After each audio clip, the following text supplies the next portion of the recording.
Yeah.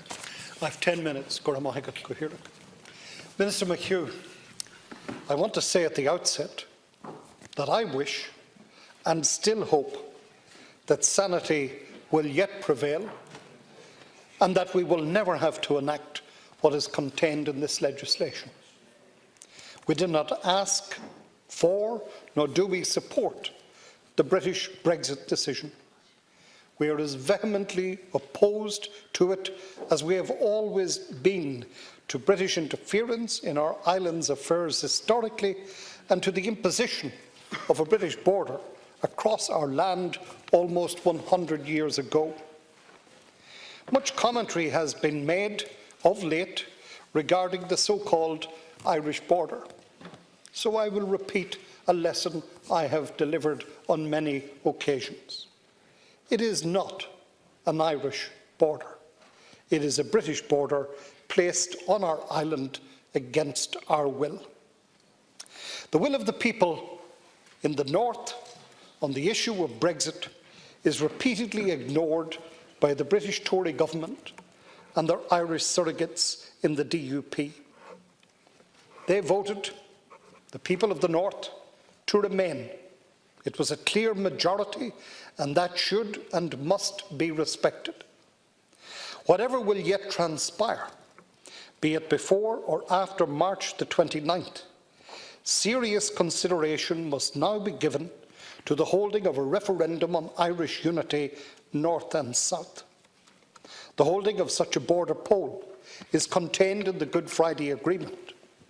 It is, of course, the Good Friday Agreement and the peace that has flowed from it that is under the most serious threat from Brexit. It is incumbent on us all to protect it and the rights and hopes that are contained in it. The proponents of Brexit had no understanding of or care for the implications that Brexit would have for the day-to-day lives of ordinary people living on both parts of this island. Ireland has never featured in their considerations, no part of it, neither north or south. It is our job, and I contend that it is our duty, to ensure that freedom of movement and access to state supports and services, along with freedom of opportunity, is enshrined in Irish legislation irrespective of what happens in Britain. I speak tonight as a public representative with over 3 decades of elected service behind me, and as someone who has lived through the existence of a hard and hostile border that has impacted the lives of my family, my community and my constituents for decades. This changed in 1998 with the adoption of the Good Friday Agreement. So what has changed, and where are we today? Gone are the armed border posts and the military infrastructure. Gone are the discredited RUC and British Army personnel from the streets and border crossings. Persons can now travel freely between north and south for social, cultural or economic reasons. There are no tariffs or duties. There is now an ever-increasing cooperation across many sectors, including in business, in industry, agriculture, health, education, tourism, and many others. And this is what we desire to preserve and to build upon. While acknowledging the apparent, and I'll deal with the legislation now specifically and with particular address to the health section, the first critical mass of amendments presented in terms of standing legislation. While acknowledging the apparent comprehensive construct of the measures in this bill pertaining to health, I would like the Minister for Health to confirm that all current access to and provision of health-related services on a south-north and north-south basis are included and will be protected in the event that a no-deal Brexit takes place.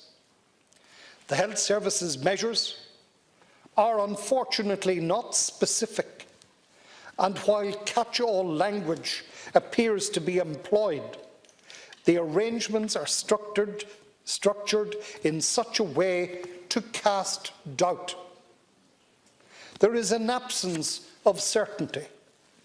The insertion of a new Part 4A in the Health Act of 1970 that opens with the following, and I will quote from this: "The Minister may, with the consent of the Minister for Finance and the Minister for Public Expenditure and Reform, make such order or orders as he or she considers necessary to continue in being or carry out any reciprocal or other arrangements in relation to health services which were in operation between the State and the United Kingdom immediately before the withdrawal of the United Kingdom from membership of the European Union." Think about what I've just read from the bill. The Minister may, and with the consent of his colleagues. Surely, Minister McHugh, it should not be the Minister may, it should be the Minister shall, and never mind his colleagues. It is either to allow for the continuation of current access and provision, or it is not.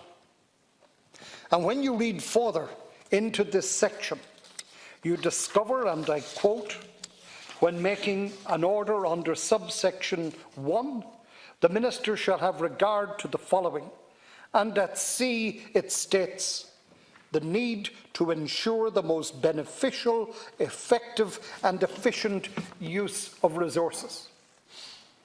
Minister, there is no certainty in this. There is only discretion for the Minister.